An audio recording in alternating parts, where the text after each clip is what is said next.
जय हिंद। आप सभी का स्वागत है हमराही एकेडमी इंदौर में। हम पढ़ रहे हैं principle of inheritance and variations. आज के इस लेक्चर में हम बात करेंगे लिंकेज एंड रिकॉम्बिनेशन के बारे में। इसके पहले वाले में हमने पढ़ा था लॉ ऑफ इंडिपेंडेंट असॉर्टमेंट और उसके पहले डाइहाइब्रिड क्रॉस के बारे में बात किया था। तो लॉ ऑफ इंडिपेंडेंट असॉर्टमेंट जब हमने पढ़ा था तो वहां पे हमने एक कंडीशंस पढ़ी थी कि जो दो जीन जिनको हम एक साथ लेकर के क्रॉसिंग करवा रहे थे वो दो के दोनों जीन ही अलग अलग क्रोमोसोम में मौजूद थे, इसलिए वहां पे क्या हो रहा था, लॉ ऑफ इंडिपेंडेंट असॉर्टमेंट हो पा रहा था। बट यहाँ पे जब टीएच मॉर्गन ने जिस ड्रोसोफिला मेलानोगास्टर के ऊपर बहुत सारे क्रॉस करवाए थे और वहां पर के जो उससे रिजल्ट प्राप्त किया था, उस रिजल्ट के आधार पे जो कंसेप्ट दिया था लिंकेज एंड रिकॉम्बिनेशन का, ये एक ही क्रोमोसोम के लिए है। ठीक है, देखिए जो लिंकेज एंड रिकॉम्बिनेशन का फर्स्ट टाइम पे जिसने कॉन्सेप्ट दिया था वो थे Punnett, that means Punnett sir, और साथ में वेटेसन। जो वेटसन और पुनेट ने इनने क्या किया था, लिंकेज का और रिकॉम्बिनेशन के लिए एक कंसेप्ट दिया था, बट उसको एक्सपेरिमेंटली प्रूफ किया था टीएच हंट मॉर्गन ने। ठीक है, टीएच बोले तो थॉमस हंट मॉर्गन। ठीक है, उनने क्या किया, ड्रोसोफिला मेलानोगास्टर पे ढेर सारे क्रॉस करवाए। तो पहले हम बात करते हैं कि ड्रोसोफिला मेलानोगास्टर में उनने कौन से वाले क्रोमोसोम की बात करी थी और किस क्रोमोसोम को लेकर के क्रॉस करवाए थे। देखिए जो ड्रोसोफिला मेलानोगास्टर उसमें टोटल जो क्रोमोसोम होते हैं वो मतलब 4 पेयर्स होते हैं। कितने पेयर्स होते हैं बेटा? 4 पेयर क्रोमोसोम होते हैं, जिसमें से इस 4 पेयर में से 3 पेयर्स क्या होते हैं बेटा, ऑटोसोम्स होते हैं। 3 पेयर्स जो होते हैं वो ऑटोसोम्स होते हैं। ठीक है, ठीक है, और बाकी बचा एक पेयर क्या होता है बेटा, 6 क्रोमोसोम होता है। ठीक है, 6 क्रोमोसोम होता है। ठीक है, इतना समझ में आई मेरी बात? अब ध्यान से सुनना, जब 6 क्रोमोसोम होता है तो इस 6 क्रोमोसोम में भी किस प्रकार के क्रोमोसोम होते हैं इसकी बात कर लेते हैं। ठीक है, तो 6 क्रोमोसोम में जो मौजूद होते हैं वो X and X Y type का 6 रिलेशन में देखा जाता है। तो मतलब एक्स और वाई का पेयर होता है। जब हम बात करते हैं किसकी, मेल की, तो मेल में एक्स वाई होता है। वहीं पे जब हम बात करते हैं फीमेल की तो फीमेल में क्या होता है, एक्स एक्स होते हैं। ठीक है, 6 क्रोमोसोम। आशा करता हूं आपको इतनी चीजें समझ में आपको आ गई होंगी। ठीक है, अब देखिए जिनने ड्रोसोफिला मेलानोगास्टर में इतने सारे जो क्रॉस करवाए थे, इनके अलग अलग कैरेक्टर को देख करके वो जीन सिचुएटेड थे एक्स क्रोमोसोम में। किस क्रोमोसोम में? X chromosome. और इसी का देखो ये भी एक्स क्रोमोसोम है और ये भी एक्स क्रोमोसोम है। ठीक है, तो अलग अलग नहीं है। तो एक्स क्रोमोसोम जो है हमारे पास में एक्स क्रोमोसोम है इस तरीके से। ठीक है, तो जैसे मान लो इसमें पेयर है तो ऐसे पेयर में बना लेते हैं। ठीक है, अब ये एक्स क्रोमोसोम में उपस्थित है कौन जीन, जिसके लिए हम क्रॉस करवा रहे हैं। ठीक है, दोनों जीन इस तरीके से कहीं ना कहीं इसी एक ही क्रोमोसोम में कहीं ना कहीं उपस्थित होंगे, 2 या 2 से अधिक जीन। बहुत सारे जीन के ऊपर उन्होंने लेकर के क्रॉस करवाए थे। ठीक है, तो कई सारे कैरेक्टर के ऊपर देखा और वहां पे दिया था, फिर उसके आधार पे जो पूरा एक कंसेप्ट है, that means linkage and recombination का कंसेप्ट है, वो सब बताया था। ठीक है, तो मैं 1 बाय 1 करके आपको बहुत अच्छे तरीके से पूरा लिंकेज क्या होता है और रिकॉम्बिनेशन क्या होता है ये समझाऊंगा। अभी तक आपको ये समझ में आ गई है। अब जैसे देखिए ध्यान से सुनिए, जब गैमीट्स बनते हैं तो एक गैमीट, मान लीजिए इसमें से गैमीट बने। ठीक है, 4 पेयर होते हैं, अब इसमें से गैमीट बनते हैं। तो एक गैमीट मान लीजिए ये बना। ठीक है, तो इस गैमीट में कौन कौन से क्रोमोसोम जाएंगे? तो पहली बात तो देखो 3 का डबल कर देते हैं डायरेक्ट, तो कितना होता है 6, तो ऑटोसोम से जाएंगे 6 ए जाएंगे। प्लस में क्या जाएगा, या तो उसमें एक्स जाएगा या फिर उसमें क्या जाएगा बेटा 6 ए के साथ में क्या जाएगा, अगर मेल वाला गैमीट बनेगा तो उसमें क्या चला जाएगा, एक्स वाई चला जाएगा। ठीक है, तो अभी मान लीजिए जैसे फीमेल, ये क्या है बेटा, फीमेल है। ठीक है, अभी गैमीट नहीं है, ये क्या फीमेल है। फीमेल में इस तरह के क्रोमोसोम होते हैं, जबकि वहीं पे अगर मेल की बात करें तो मेल में क्या हो जाएगा, एक्स वाई क्रोमोसोम हो जाएगा। ठीक है, अब अगर इससे हम गैमीट बनवाते हैं तो गैमीट में क्या हो जाएंगे बेटा, 6 क्रोमोसोम में से, रुकिए एक मिनट, क्या हो गया इसको, तो 6 क्रोमोसोम में से कितने क्रोमोसोम जाएंगे? तो बोले ध्यान से देखना बेटा, केवल 6 ऑटोसोम्स क्रोमोसोम थे, 3 पेयर्स थे, तो 3 पेयर में से सब तो जाएंगे नहीं। इसमें से जैसे गैमीट बनेंगे तो गैमीट इसमें से पहले बना लेते हैं, इसमें से गैमीट बनेगा तो 3 ऑटोसोम चले जाएंगे, साथ में क्या आ जाएगा बेटा, उसमें एक एक्स आ जाएगा, और एक और गैमीट इसी से बनेगा, वो उसमें क्या हो जाएगा बेटा, 3 ऑटोसोम जाएंगे, और साथ में क्या आ जाएगा, प्लस में एक वाई क्रोमोसोम आ जाएगा, और यहाँ पे प्लस में क्या है आपको, एक एक्स क्रोमोसोम आया। तो इस तरीके से गैमीट बन के तैयार होते हैं। आशा करता हूँ आपको चीजें समझ में आ रही होंगी। ठीक है, मतलब जब हाइप्लॉइड गैमीट होता तो उसमें सिर्फ और सिर्फ 8 क्रोमोसोम होते हैं। तो इस प्रकार से इसमें भी और इसी प्रकार से इसमें भी। अगर इससे गैमेट बनवाएंगे तो जितने दो के दोनों जो गैमेट बनेंगे वो दो के दोनों ही गैमेट बिल्कुल सिमिलर होंगे, जिसमें 3 ऑटोसोम होंगे। ठीक है, 3 ऑटोसोम होंगे और साथ में प्लस में क्या होगा बेटा, प्लस में एक एक्स क्रोमोसोम होगा। ठीक है, तो दोनों दो टाइप के गैमेट बनेंगे क्योंकि सेम दोनों एक्स क्रोमोसोम मतलब लास्ट में जो सेक्स क्रोमोसोम का पेयर वो सेम है, तो यहाँ पे दोनों जो गैमेट्स बनेंगे वो सेम काइंड्स के बनेंगे, मतलब 3A प्लस में 3X वाला गैमेट बनेगा। तो इस तरीके से गैमेट का फॉर्मेशन होता है। अब हम इसी गैमेट के आधार पे हम आगे की बात करेंगे, जब नेक्स्ट वाले पेज में हम यहाँ पे आएंगे तो इन गैमेट्स के बारे में हम पूरी बात करेंगे। एनसीईआरटी का जो टॉपिक है ये आपको अच्छे से समझाऊंगा मैं। ठीक है, क्योंकि यहाँ पर भी जो क्रॉस करवाया था, फर्स्ट वाला जो क्रॉस था और सेकंड वाला जो क्रॉस था, उनको लेकर के क्रॉस करवाया था, जिसे बिल्कुल सिंपल सा दिया है, पर इनके बारे में बाद में बात करूंगा। पहले अपन और थोड़ा सा इधर समझते हैं। ठीक है, तो देखो टीएच मॉर्गन क्या था, carried out several dihybrid cross. कौन से क्रॉस करवाए थे? डाई हाइब्रिड क्रॉस करवाए थे in Drosophila melanogaster to study that the genes that are sex linked. ऐसा जीन्स को स्टडी करने के लिए जो सेक्स लिंक्ड है। अब सेक्स लिंक्ड में भी कौन सा बेटा? X linked. कैसे वाले बेटा? सेक्स लिंक्ड दो प्रकार के होते हैं, सेक्स में एक्स लिंक्ड होता है और एक होता है वाई लिंक्ड। तो यहाँ पे वाई लिंक्ड कोई भी क्रोमोसोम की स्टडी नहीं किया है। किसकी स्टडी किया है? उनने एक्स लिंक्ड क्रोमोसोम की स्टडी किया है, जिसके आधार पे हमें पूरा ये लिंकेज एंड रिकॉम्बिनेशन वाला कंसेप्ट दिया गया है। ठीक है, नेक्स्ट पॉइंट है, he observed that when the two genes in a dihybrid cross, एक डाइहाइब्रिड क्रॉस में दो genes are located on the same chromosome. ये केवल तब एप्लीकेबल होता है लिंकेज या जो लिंकेज होता है वो केवल तब एप्लीकेबल दिखाई देगा हमें, तब अप्लाई होगा या तब हमें शो होगा जब वो क्रोमोसोम सिंगल होगा और उसी एक ही क्रोमोसोम में बहुत सारे ऐसे लीनियर में क्या होते हैं, जीन अरेंज होते हैं। तो एक ही क्रोमोसोम में जो जीन अरेंज होंगे केवल उन्हीं के बीच में क्या देखने को मिलेगा? हमें लिंकेज देखने को मिलेगा। अब इसके आधार पे भी लिंकेज कितना ज्यादा देखने को मिलेगा ये डिपेंड करेगा कि उस पर्टिकुलर दो जीन जो है, जो पेयर ऑफ जीन हम देख रहे हैं, उस पर्टिकुलर एक क्रोमोसोम में उनकी डिस्टेंस क्या है, रिलेटिव डिस्टेंस कितनी ज्यादा है। ठीक है, on the same chromosome the proportion of parental gene combination in the progeny was much higher than the non-parental of oblique, फिर उसको हम क्या बोलते हैं? रिकॉम्बिनेंट ऑफ जीन बोलते हैं। ठीक है, तो ध्यान सुनिएगा, अगर कोई जीन बहुत पास पास में होते हैं तो उनके सेम काइंड्स के बिल्कुल एज इजिट ट्रांसफर होने की संभावनाएं ज्यादा होती है। क्यों? क्योंकि जब रिकॉम्बिनेशन होता है, जब क्रॉसिंग ओवर होती है, तो क्रॉसिंग ओवर में उसकी क्रॉसिंग ओवर हो पाना बड़ा मुश्किल होता है। ठीक है, अब क्रॉसिंग ओवर होता क्या है, कब होता है? बोले पैकेटिन स्टेज में होता है, पैकेटिन स्टेज बोलते हैं। ठीक है, तो जब मियोसिस होता है उसकी पैकेटिन स्टेज आती है, तो उस पैकेटिन स्टेज में क्या होता है? इसमें क्रॉसिंग ओवर होती है। अब क्रॉसिंग ओवर कैसे होती है, कौन कौन से जो क्रोमोसोम होते हैं कैसे होते हैं, तो इन सब चीजों के बारे में हम बात करते हैं पहले। ठीक है, इधर आइए, देखिए हमारे पास ऐसे दो होमोलॉगस क्रोमोसोम होते हैं। ठीक है, ऐसे होमोलॉगस क्रोमोसोम होते हैं। तो ठीक है, मान लीजिए हमारा क्रोमोसोम ए है, ठीक है, और ये हमारा क्रोमोसोम बी है।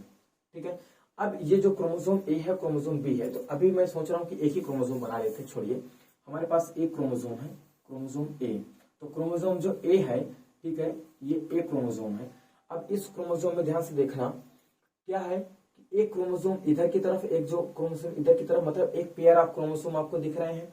अब इस पेयर ऑफ क्रोमोसोम में जब पैकेटिंग स्टेज में आएगा तो वहां पे डीएनए डबल होता है, तो इसकी सिस्टर क्रोमैटिड्स बनेगी। एक सिस्टर क्रोमैटिड इसकी बन गई और एक सिस्टर क्रोमैटिड इसकी बन गई। ठीक है, ऐसे सिस्टर क्रोमैटिड्स बन के तैयार होती है। ठीक है, अब ध्यान सुनना, जो जीन इस पोजीशन में था, क्योंकि इसी की एग्जैक्ट सिस्टर क्रोमैटिड बनी है, तो सपोज मान लीजिए यहाँ पे जो जीन था वो टी था। ठीक है, तो यहाँ पर भी जो जीन होगा सेम उसी जगह पे वो कैपिटल टी होगा। ठीक है, और यहाँ पे बात करें, अगर यहाँ पे स्मॉल टी था तो यहाँ पर भी क्या होगा? स्मॉल टी होगा। क्लियर है मेरी बात? तो सिस्टर क्रोमैटिड में कभी भी आपस में क्रॉसिंग ओवर नहीं होगी। क्यों? क्योंकि इनमें दोनों में ही जीन सेम होते हैं, और अगर होगी भी क्रॉसिंग ओवर तो कुछ मतलब ही नहीं है उसका क्रॉसिंग ओवर होने का। क्यों? क्योंकि जो चीज यहाँ पे सेगमेंट है वही चीज यहाँ पे चला जाएगा, जो चीज यहाँ पे वो यहाँ पे आ जाएगा। तो इसलिए कभी भी आपस में इनके बीच में क्रॉसिंग ओवर नहीं होती है। अब क्रॉसिंग ओवर क्या होती है इसको समझने के लिए देखिए, समझ लीजिए, जैसे मान लीजिए एक क्रोमोसोम है ऐसा। ठीक है, अब इसमें क्या होता है, यहाँ पे लीनियर ऑर्डर में बहुत सारे ऐसे जीन अरेंज होते हैं। ठीक है, ऐसे। अब मान लीजिए इसका मैंने एक सिस्टर क्रोमैटिड बनाया और इसकी दूसरी सिस्टर क्रोमैटिड यहाँ पे ये बना दिया मैंने। ठीक है, ऐसे। ओके, अब इसके दो सिस्टर क्रोमैटिड हैं, एक ये बन गई, एक ये गलत हो गई, और एक ये बन गई। ओके, अब इस तरीके के सिस्टर क्रोमैटिड्स यहाँ पे ढेर सारे मैंने बना लिए। ढेर सारे बोले तो वही 4 बनेंगे अलग अलग। ठीक है, इससे 2 बनी और इससे 2 बनी, ये बना लेते हैं, खींच देते हैं डायरेक्ट लाइन सीधे। अब देखिए हमारे पास जो जीन था वो जीन, यहाँ पे जो जीन मौजूद है वो क्या है, कैपिटल टी, और यहाँ पे जो मौजूद है ये भी है कैपिटल टी, बट यहाँ पे स्मॉल टी और यहाँ पे स्मॉल टी है। और मान लीजिए इसी तरीके से और दूसरे जीन ले लेते हैं, तो सपोज मान लेते हैं यहाँ पे एल है, इस जगह पे यहाँ पर भी कैपिटल एल हो जाएगा, यहाँ पे स्मॉल एल है, यहाँ पे स्मॉल एल हो जाएगा। मान लीजिए यहाँ पे आर है, कैपिटल आर है, और यहाँ पर भी कोई है जो जीन सेम लोकेशन में, वो कैपिटल आर है। यहाँ पे सेम लोकेशन पे स्मॉल आर है, और सेम लोकेशन पे यहाँ पे जो जीन मौजूद होगा वो है स्मॉल आर। अब जब बहुत सारे ऐसे पूरी कंडीशन, पूरे जो क्रोमोसोम होता है उसमें ऐसे बहुत सारे जीन भरे होते हैं, तो जब भी रिकॉम्बिनेशन होता है या क्रॉसिंग ओवर होती है, तो क्रॉसिंग ओवर में होता क्या है, जैसे ये दोनों नॉन सिस्टर क्रोमैटिड्स हैं, ठीक है, ये दोनों सिस्टर क्रोमैटिड्स हैं, ये भी दोनों सिस्टर क्रोमैटिड, बट ये दोनों आपस में नॉन सिस्टर क्रोमैटिड है। कैसी है बेटा, नॉन सिस्टर क्रोमैटिड्स है, ठीक है, क्रोमैटिड्स है। ओके, समझ में आई मेरी बात। तो नॉन सिस्टर क्रोमैटिड्स का एक खंड जो होता है, जो पर्टिकुलर सेम लोकेशन पे, जैसे मान लीजिए अगर यहाँ पे आर्जिन मौजूद है, ठीक है, तो यहाँ से अगर कटा तो ये भी यहीं से कटेगा, और कटने के बाद ये चीज ये उठ के इधर आएगी और ये चीज उठ के इधर चली जाएगी, ठीक है। तो यहाँ पे देखिए कैपिटल आर है, तो यहाँ पे स्मॉल आर है, तो ये जब पूरा कट के इधर आएगा और ये चीज उधर जाएगी, तो अब इसकी पोजीशन चेंज हो जाएगी, ठीक है। क्या चेंज हो जाएगी, यहाँ पे ध्यान से देखिएगा यार, चलिए कोई बात नहीं, क्योंकि जगह कम है इसलिए वो पूरा साफ कर दिया मेरा, ठीक।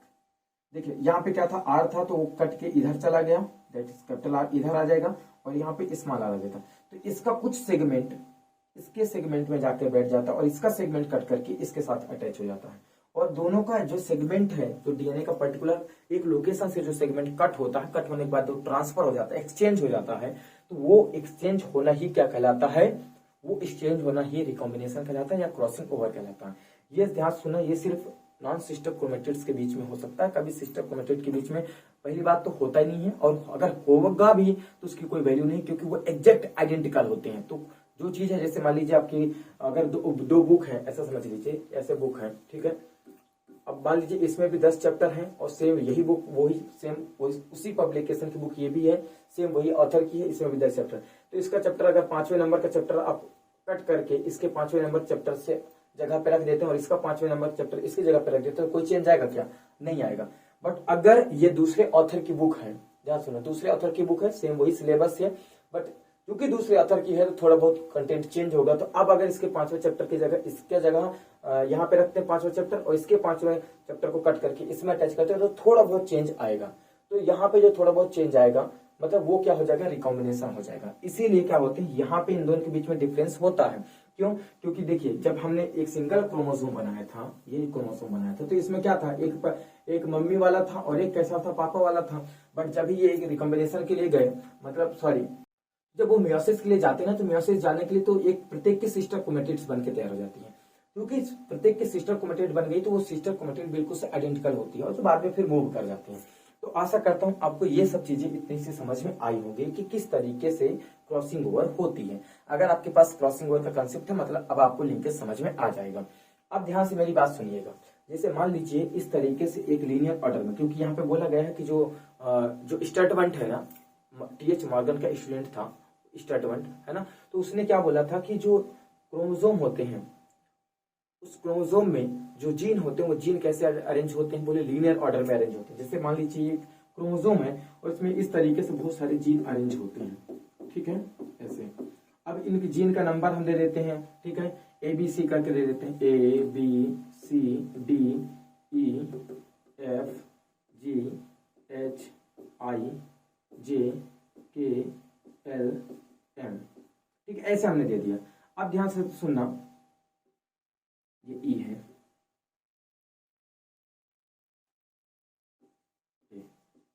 तो देखिए इस तरीके से हमारे पास क्या है, ढेर सारे जीन मौजूद हैं एक ही क्रोमोसोम में। अब मान लीजिए इसमें रेंडमली आप इस तरीके से कहीं से भी लाइन खींच दीजिए, कुछ भी 4-5 लाइन खींच दिया, ठीक है। अब ध्यान से सुनना, ये जो लाइन मैंने खींचा, ये पर्टिकुलर जैसे मैंने यहाँ पे बोला ना, कहीं से भी कट करके वो इधर से उधर सेगमेंट ट्रांसफर हो सकता है। तो अब आपको यहाँ से आप देख करके बताइए कि जो यहाँ पे A और B है, उनकी प्रोबेबिलिटी कितना है कट करके अलग सेग्रीगेट करने की। बिल्कुल नहीं है, क्योंकि यहाँ से कोई कट लगा नहीं है, और ये जहां तक जाएंगे क्योंकि बहुत पास पास है, वहां पे उनके बीच में कोई कट लगता नहीं है या बार बार अलग होते नहीं है, तो उस कंडीशन में जहां भी जाएंगे साथ साथ जाएंगे। और अगर साथ साथ जाएंगे तो मतलब लिंकेज शो करेंगे। तो देखिए, जब कहीं पर भी, कहने का मतलब ये है कि अगर दो जीन है, कोई भी क्रोमोसोम में दो जीन है, अगर वो बहुत पास है तो उनकी संभावनाएं कम होती हैं अलग अलग होने की। जब अलग अलग नहीं हो पाएंगे या उनको क्रॉसिंग ओवर नहीं कर पाएंगे तो जहां भी जाएंगे वो साथ में जाएंगे। वहीं पे देखो, अगर यहां से मैं बोलूं ए के साथ में ई की, तो यहाँ पे एक बार कट लगता है, मतलब थोड़ा सा लिंकेज होने की संभावना हो। बट बाई चांस अगर एक बार भी यहाँ से कट लग गया तो वो क्या कर जाएगा, रिकॉम्बाइन कर जाएगा। बट वहीं पे अगर मैं बात करूं एच की, तो इसकी थोड़ा सा और कम संभावना है। क्यों? क्योंकि देखो यहाँ से थोड़ी दूर पे है, डिस्टेंस पे है, तो इसके बीच में दो बार कट लग सकता है। दो बार कट लग सकता है मतलब कि दो बार चांसेस है कि ये क्या कर जाए, रिकॉम्बाइन कर जाए या क्रॉसिंग ओवर कर जाए। एक बार यहाँ से भैया अगर हो गया तो रिकॉम्बाइन कर जाएगा, मतलब अब वो ए के साथ में एच नहीं जाने वाला। जहां भी ए जाएगा वो अब वहां पे एच नहीं जाएगा। इसी प्रकार से और जितना फारर होगा, दूर होगा, वैसे लास्ट में देख लीजिए जैसे एल है या एच है, तो अब आपको जो एल दिख रहा है, एल को यहां से कितनी बार संभावना है कट होकर के अलग किसी और के साथ रिकॉम्बाइन करने की? बोले 1 2 3 4 ऐसे चांसेस बन रहे हैं, जिसकी वजह से वो क्या कर सकता है, मैक्सिमम कंडीशन में वो रिकॉम्बिनेशन में जा सकता है या क्रॉसिंग ओवर करवा सकता है। उसके साथ बहुत कम चांसेस हैं कि वो ए के साथ, जहां ए जाए वहां पे एल जाए, पर हमेशा एल और एच दोनों साथ में जाएंगे। क्यों? क्योंकि अब इन पे के बीच में डिस्टेंस बहुत कम है, तो यहाँ पे कट लगने की संभावनाएं कम है। जैसे कट नहीं लगेगा मतलब यहाँ से कटेगा नहीं, ठीक है, तो वो फिर एक साथ साथ मूव करेंगे। अब ये कोई क्लियर कट कोई भी नहीं बता सकता है कि कहां से कट जाए। ये जो इतना बड़ा क्रोमोसोम है, इसमें कहां से कट लग जाए रिकॉम्बिनेशन के दौरान पे या क्रॉसिंग ओवर के दौरान में, ये तो कोई भी नहीं बता सकता, मैं भी नहीं बता सकता और कोई भी नहीं बता सकता, ठीक है। कोई भी प्रेडिक्ट नहीं कर सकता, ये बिल्कुल भी प्रिडिक्टेबल नहीं होता है, ये नॉन प्रिडिक्टेबल होता है, अपने आप नेचुरल फिनोमिना है, अपने तरीके से होता, कहीं पर भी किसी समय भी कहीं से किसी भी पोजीशन से कट लग सकता है, ठीक है, और वो क्रॉसिंग ओवर कर सकते हैं। बट ये बात है कि अगर कोई जीन बहुत पास पास लिंक होते हैं तो उनके साथ में जाने की संभावनाएं ज्यादा होती हैं एज कम्पेयर टू अदर, ठीक है, क्योंकि ये जितना दूर होंगे, जितना भी फारर होंगे, उतना ज्यादा रिकॉम्बिनेशन होने की या फिर उनको क्रॉसिंग ओवर करने की संभावनाएं ज्यादा होती हैं।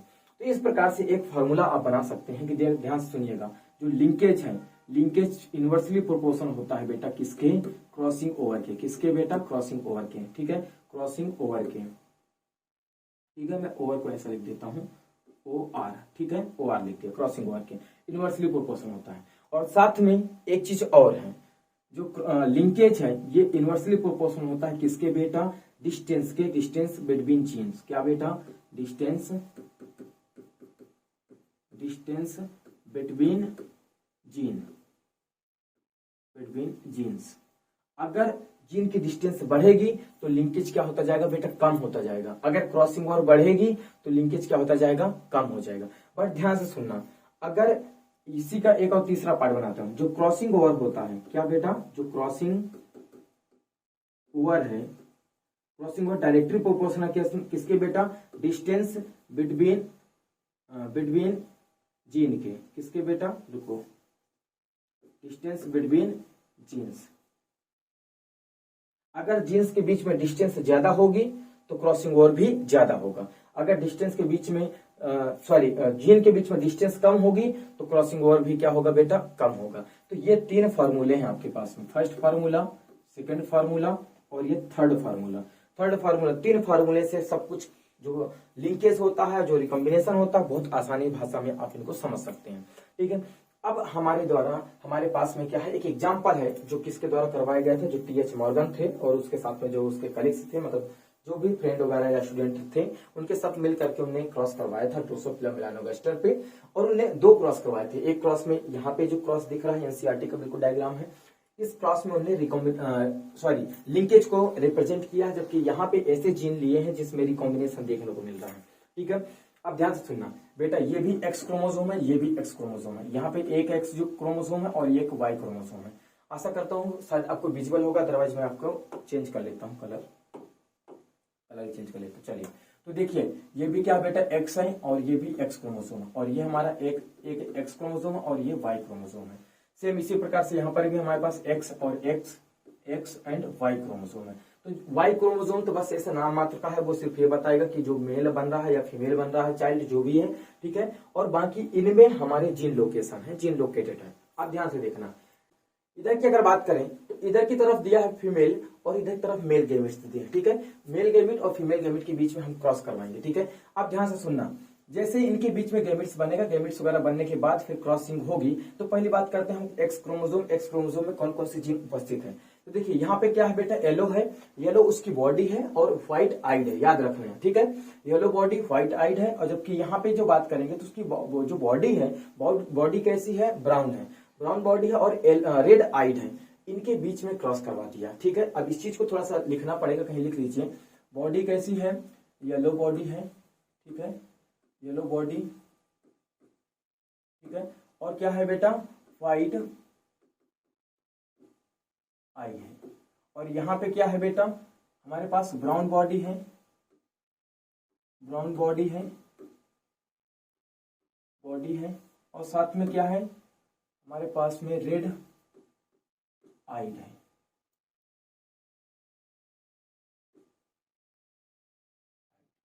ठीक है, ऐसा दिया है। अब इनके बीच में क्रॉस करो। अब ध्यान से देखना, इधर की कंपेरिजन, इधर की तरफ जो जीन है, दोनों कौन कौन से, येलो बॉडी के लिए, साथ में व्हाइट आई के लिए, जो जीन है वो एक्स क्रोमोसोम में उपस्थित है और साथ में बहुत पास पास उपस्थित है।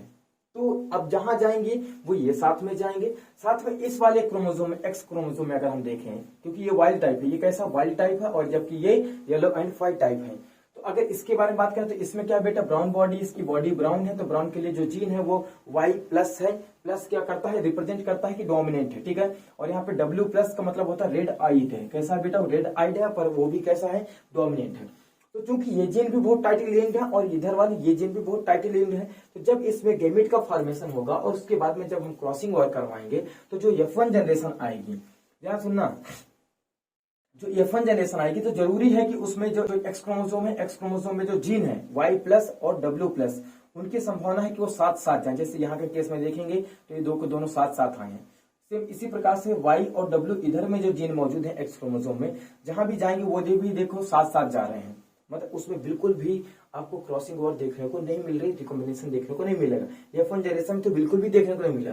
बट जब इनकी प्रोजेनी को F2 जनरेशन के लिए फिर से हमने यहाँ से गैमेट्स कलेक्ट किए, कलेक्ट करने के बाद फिर से उनको रिकम्बाइन किए, तो रिकम्बाइन करने के बाद जब वो अपन इसमें रिकम्बाइन करके और फिर से हमने डाइहाइब्रिड क्रॉस करवाया, उसके बीच में क्रॉस करवाया, तो जब हमें F2 जनरेशन मिला, ध्यान से सुनते जाना, F2 जनरेशन मिला तो इसमें हमें थोड़ा सा वेरिएशन देखने को मिला। हाफ में पहले देखना इधर की तरफ, ठीक है। ये इधर एक प्रोजेनी दिया और इधर एक प्रोजेनी दिया। एक ऐसी प्रोजेनी आई थी जिसमें थोड़ा बहुत रिकॉम्बिनेशन देखने को मिला था। जैसे उसमें एक मेल है, मेल में थोड़ा बहुत रिकॉम्बिनेशन देखने को मिला, Y प्लस और W आ गया है, W किधर से इधर से मूव करके गया है, Y प्लस के साथ कंबाइन कर गया है। जबकि यहाँ पे देखोगे तो यहाँ पे अभी भी सेम वही है, W प्लस और Y प्लस, यहाँ पे बिल्कुल भी कॉम्बिनेशन देखने को मिला, बिल्कुल पेरेंट टाइप देखने को मिला, कोई भी कॉम्बिनेशन देखने को नहीं मिला। यहाँ पर भी देखो W और Y साथ साथ में आ गए हैं, कोई भी इस प्रकार का रिकॉम्बिनेशन या किसी भी प्रकार की क्रॉसिंग ओवर इनमें देखने को नहीं मिली। जबकि यहाँ पे थोड़ी थोड़ी क्रॉसिंग ओवर देखने को मिली, वो भी कितनी देखने को मिली, केवल 1.7% देखने को मिली। सेम इसी प्रकार से एक सेट और बना हुआ हमारे पास में, ठीक है। यहाँ पे क्या देखने को मिला, यहाँ पर भी सेम वैसे देखने को मिला। देखिए ना, ये फीमेल है, ये दोनों क्या थे, मेल थे, और यहाँ पे ये दोनों फीमेल हैं। तो इस फीमेल में देखो तो यहाँ पर भी Y प्लस W प्लस गए, मतलब साथ साथ गए ये वाले जीन्स, है ना। और Y और W यहाँ से बिल्कुल साथ साथ गए, और यहाँ पर भी देखो इसमें तो इसमें बिल्कुल ही साथ साथ गए, Y और Y और W नीचे, और दोनों ही एक्स क्रोमोसोम में सेम वही चीज गया है, कुछ अलग से नहीं गया है। जबकि इधर की तरफ देखो तो थोड़ा थोड़ा सा इसमें क्रॉसिंग ओवर हुआ है, Y के साथ में W प्लस चला गया है और W के साथ में Y प्लस आ गया है। तो ये यहाँ पे थोड़ा थोड़ा सा हमें क्या देखने को मिला, क्रॉसिंग ओवर देखने को मिली है। अब हम बात करते हैं यहाँ पे, तो इस कंडीशन में जब देखो जीन जब बहुत पास पास मौजूद थे तो केवल 1.3% रिकॉम्बिनेशन या क्रॉसिंग ओवर देखने को मिली, जबकि 98.7% क्या देखने को मिला, पेरेंट टाइप देखने को मिला। बट मतलब वहां पे लीकेज देखने को मिला, किसी प्रकार की क्रॉसिंग ओवर देखने को नहीं मिली। क्यों? क्योंकि जो दोनों जीन है वो बहुत पास पास सिचुएटेड है ऑन द सेम क्रोमोसोम। अब यहाँ पे वो जीन थोड़ा दूर दूर मौजूद है। जब दूर दूर मौजूद है तो यहाँ पे फर्स्ट टाइम चांसेस ये बनता है, क्योंकि एक ही क्रोमोसोम में है तो वो फर्स्ट टाइम मैक्सिमम कंडीशन ऐसी होती है कि वो क्या होते हैं, सेम टाइप से मूव कर जाते हैं। तो यहाँ पे देखो सेम वैसे मूव कर गए, एज इज इट मूव कर गए, इधर से उधर चला गया, बाकी कोई भी किसी प्रकार की यहाँ पे रिकॉम्बिनेशन देखने को नहीं मिला। और जैसे ही F2 जनरेशन के लिए क्रॉस करवाते हैं तो यहाँ पे देखने को मिलता है, क्योंकि यहाँ पे क्या होता है, इंडिपेंडेंट असॉर्टमेंट होता है, ठीक है। तो यहाँ पे हमें देखने को मिलेगा क्या, रिकॉम्बिनेशन या क्रॉसिंग ओवर। तो यहाँ पे जब क्रॉसिंग ओवर देखने को मिली तो यहाँ पे अब इधर पहले पूरे मेल 4 मेल हैं और 4 हमारे पास फीमेल हैं, ठीक है। तो 4 के बारे में हम दोनों के बारे में डिस्कस करते हैं। अगर हम मेल की बात करते हैं तो देखिए मेल में क्या था, ये चीज सेम वैसे की वैसे चली गई, मतलब यहाँ पे क्या देखने को मिला, पैरेंटाइल देखने को मिला। यहाँ पे देखना ये फीमेल में था तो फीमेल का सेम टू सेम वैसे चला गया, कोई चेंज नहीं आया, ठीक है। फीमेल वाले एक्स क्रोमोसोम वैसे वैसे चला गया। यहाँ पे अगर आधी में देखेंगे, आधे 50% मेल में देखा जाए तो 50% में क्या हुआ, थोड़ा सा क्रॉसिंग ओवर हुआ है। और वो जो क्रॉसिंग ओवर है वो कितना परसेंट है बेटा, यहाँ पे 37.2% है। मतलब एज कम्पेयर टू इधर वाले, क्योंकि ये दूर दूर है जीन मौजूद है, इसलिए यहाँ पे थोड़ा सा ज्यादा रिकॉम्बिनेशन या क्रॉसिंग ओवर देखने को मिला है। और आगे हम बात करते हैं अगर फीमेल की, तो फीमेल में भी सेम ऐसा ही देखने को मिला। आधे से इसको डिवाइड करो, उधर आधा पढ़ो इधर आधा पढ़ो। तो यहाँ पर भी देखो बिल्कुल सेम पेरेंट टाइप है, ये भी बिल्कुल सेम पेरेंट टाइप है, जबकि यहाँ पे आपको फिर से वही रिकॉम्बिनेशन देखने को मिलेगा। तो क्योंकि ये जीन दूर दूर मौजूद है, एक ही क्रोमोसोम है पर फिर भी दूर दूर मौजूद है, तो यहाँ पे रिकॉम्बिनेशन देखने को मिलेगा। जैसे मैंने आपको यहाँ पे बताया था, जितना दूर चले जाएंगे उतना ज्यादा रिकॉम्बिनेशन देखने को मिलता जाएगा, ठीक है। तो यहाँ पर भी जो थे वो बहुत दूर नहीं थे, बिल्कुल ऐसे जैसे ये जीन है तो यहाँ पे ऐसा नहीं कि बिल्कुल टिप टिप में मौजूद है। अगर टिप में होते तो शायद 50% को ज्यादा क्रॉस कर जाता, 50% से भी ज्यादा इसमें क्रॉसिंग ओवर देखने को मिलती, बट ऐसा नहीं हुआ क्योंकि ये बीच में ही क्रोमोसोम, जो क्रोमोसोम है उसके बीचों बीच में ही आसपास कहीं जीन मौजूद है। तो यहाँ पे केवल 37.2% क्रॉसिंग ओवर देखने को मिली है। तो आशा करता हूं आपको crossing over that means recombination और साथ में जो लिंकेज है, लिंकेज अच्छे से आपको समझ में आया होगा, ठीक है। अब इसी चीज को जो मैंने अभी तक आपको समझाया है बस थ्योरेटिकल कंप्लीट करना है, ठीक है। तो देखो थ्योरी के अकॉर्डिंग क्या है बेटा, Morgan and his group found that when genes are grouped on the same chromosome, जब जीन्स एक ही क्रोमोसोम में ग्रुप्ड होते हैं, पाए जाते हैं, ठीक है। Some genes are tightly linked, बहुत ज्यादा टाइटली लिंक्ड होते हैं, जबकि वहीं पे कुछ क्रोमोसोम ऐसे कुछ जीन ऐसे होते हैं जो टाइटली लिंक्ड नहीं होते, जब वो दूर दूर होते हैं। टाइटली लिंक्ड और associated and show the little recombination, जो टाइटली लिंक्ड होते हैं वो बहुत कम रिकॉम्बिनेशन या क्रॉसिंग ओवर शो करते हैं। When they are loosely linked, जब वो दूर दूर या लूजली बोले तो दूर दूर, जैसे ऐसे बताया मैंने क्रोमोसोम बनाया, तो जब एक यहाँ पे मौजूद है, एक यहाँ मौजूद है, यहाँ मौजूद है, यहाँ मौजूद है, जब दूरी दूरी पे लिंक्ड होते हैं, पोजीशन होती है इनकी दूर दूर होती है, तो उस कंडीशन में क्या होते हैं, higher percentage of recombination is found, उस समय हायर परसेंटेज ऑफ रिकॉम्बिनेशन देखने को मिलता है, ठीक है। मॉर्गन हाइब्रिडाइज्ड येलो बॉडीड, कौन कौन सी बेटा, येलो बॉडीड साथ में व्हाइट आईड, ठीक है। येलो बॉडी वाली जिनकी बॉडी येलो थी और व्हाइट आई थी, उनको क्रॉस किया, ठीक है। ये फीमेल थी, क्या थी, फीमेल थी। उनको क्रॉस किया किसके साथ, ब्राउन बॉडी के साथ में, जो ऐसे मेल जिनकी बॉडी ब्राउन थी, साथ में उनकी आईज कैसी थी, रेड आई थी। जनरली रेड आई होती है, ये वाइल्ड टाइप होते हैं, ठीक है। इसको उनने क्या बोला, क्रॉस ए बोला। जैसे यहाँ पे ये क्रॉस ए था हमने पढ़ा, और ये वाला जो था क्रॉस, ये क्रॉस बी था, ठीक है। तो क्रॉस बी वाले में क्या था बेटा, क्रॉस बी के बारे में आगे हम बात करेंगे, अभी तो हम क्रॉस ए के बारे में बात कर रहे हैं, ठीक है। And intercross the F1 generation, इनसे इस क्रॉस वन में जो जनरेशन आई, F1 जनरेशन आई, उसको फिर से इंटरक्रॉस करवा दिया, किसके लिए, F2 प्रोजेनी के लिए, ठीक है।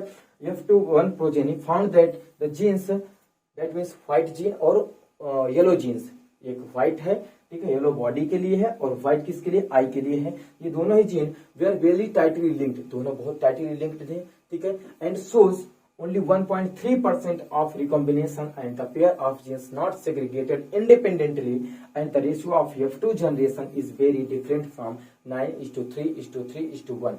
ये रेशियो जो था वो इंडिपेंडेंट असॉर्टमेंट का था। कहाँ का था बेटा, इंडिपेंडेंट असॉर्टमेंट में, जिसको मेंडल ने क्रॉस करवाया था। और ये रेशियो तब केवल पॉसिबल होता है जब दो जीन जिनके बारे में हम स्टडी कर रहे हैं वो दोनों अलग अलग क्रोमोसोम में मौजूद हों, तो बहुत आसानी से ये वाला आपको रेशियो देखने को मिल जाएगा। अदरवाइज आपको ये रेशियो देखने को नहीं मिलेगा, इससे अलग देखने को मिलेगा, जैसे हमने यहाँ के केस में देखा है, ठीक है।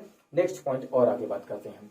ही मेड अनदर क्रॉस, जिसको हम क्रॉस बी के नाम से जानेंगे, another cross between the white eyed, किसके बीच में बेटा, व्हाइट आइड के लिए, और मिनिएचर्ड विंग्स, मिनिएचर्ड विंग्स मतलब होता है छोटे छोटे उसके पंख होते हैं, क्योंकि वहाँ पे जो वाइल्ड टाइप होता है, वाइल्ड टाइप में क्या होता है, रेड आई होते हैं, साथ में उसके बड़े बड़े पंख होते हैं, ठीक है। विद वाइल्ड टाइप और उसके क्रॉस को हमने क्या बोला, क्रॉस बी बोला, ठीक है। And inter crossed F1 protein and found that the pair of genes segregated independently, जो पेयर ऑफ जीन्स थे वो थोड़ी बहुत कंडीशन में तो क्या हुए, इंडिपेंडेंटली वो सेग्रीगेट किए।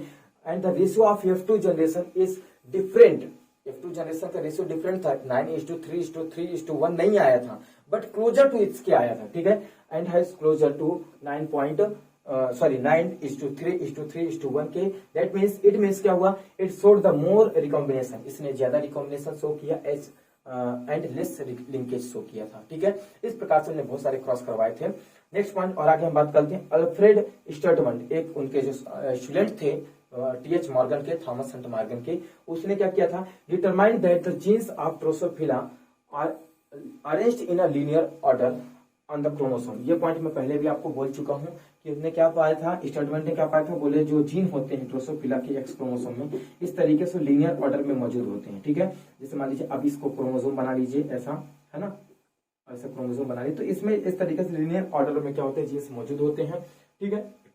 ही measure the distance between the genes and prepared the chromosome map, किस आधार पे बनाए कि वो कितना ज्यादा लिंकेज कर रहे हैं या कितना ज्यादा रिकॉम्बिनेशन कर रहे हैं। जितना ज्यादा रिकॉम्बिनेशन मतलब वो उतना दूर मौजूद है जीन, और जितना ज्यादा लिंकेज मतलब वो जीन उतना ही आपस में पास मौजूद है। इस आधार पे मतलब हर बार वो क्रॉस करवा करके, इस बार बार क्रॉसिंग करवाने के बाद जो रिजल्ट आता तो उस रिजल्ट को स्टडी करते हुए इस तरीके का एक मैप बनाया था, ठीक है, मतलब जीन का एक मैप बनाया था कि क्रोमोसोम में अगर वो बहुत ज्यादा लिंकेज शो कर रहे हैं तो ओबियसली बात है वो बहुत पास होंगे। जैसे मान लीजिए जीन ए है, ठीक है, और जीन बी है, अगर ये बहुत ज्यादा लिंकेज शो कर रहे हैं तो इसका मतलब ये पास है। वहीं पे अगर जीन ए है, ठीक है, और जीन ई है, अगर वो बहुत ज्यादा रिकॉम्बिनेशन शो कर रहे हैं मतलब वो काफी दूर होंगे, ठीक है। और साथ में ई के बाद में अगर कोई जीन एच है तो एच मतलब बहुत ज्यादा अगर रिकॉम्बिनेशन शो कर रहा है, इसका मतलब वो एच बहुत दूर होगा एज कम्पेयर टू ई। ई क्योंकि कम कर पा रहा है, बी बिल्कुल भी नहीं कर रहा है, ई रिकॉम्बिनेशन थोड़ा कर रहा है, और एच बहुत ज्यादा रिकॉम्बिनेशन कर रहा है, मतलब ए से जो एच की दूरी है वो बहुत ज्यादा होगी उस पर्टिकुलर क्रोमोसोम में। तो इस तरीके से इस आधार पे क्या किया था, स्टर्टमैन ने क्या किया था, क्रोमोसोम मैप बनाया था। क्या बनाया था बेटा, क्रोमोसोम मैप बनाया था विद द पोजीशन, ठीक है, of genes on the chromosome based on the percentage of recombination कितना परसेंटेज रिकॉम्बिनेशन होता था, इस आधार पे जैसे मैंने आपको बताया उनने क्या किया था, क्रोमोसोम मैप बनाया था। आज हम उसी क्रोमोसोम मैप को हम किस नाम से जानते हैं, जेनेटिक मैप के नाम से भी हम जानते हैं। तो आशा करता हूँ आपको यहाँ तक की चीजें समझ में आई होंगी, ठीक है। आपका सिलेबस जो था, इस टॉपिक था आज का, वो यहीं तक का था। आशा करता हूँ दोनों चीजें आपको, लिंकेज और साथ में रिकॉम्बिनेशन का कंसेप्ट क्लियर हुआ होगा। आपको अभी भी कोई अगर डाउट हो तो आप बिल्कुल से आप कमेंट करके बताइएगा, अगर जरूरत पड़ेगी तो फिर से कोई वीडियो बनाया जाएगा, आपको समझाया जाएगा, कोई भी डाउट आपके छोड़े नहीं जाएंगे। Okay, thank you and have a nice day, bye bye.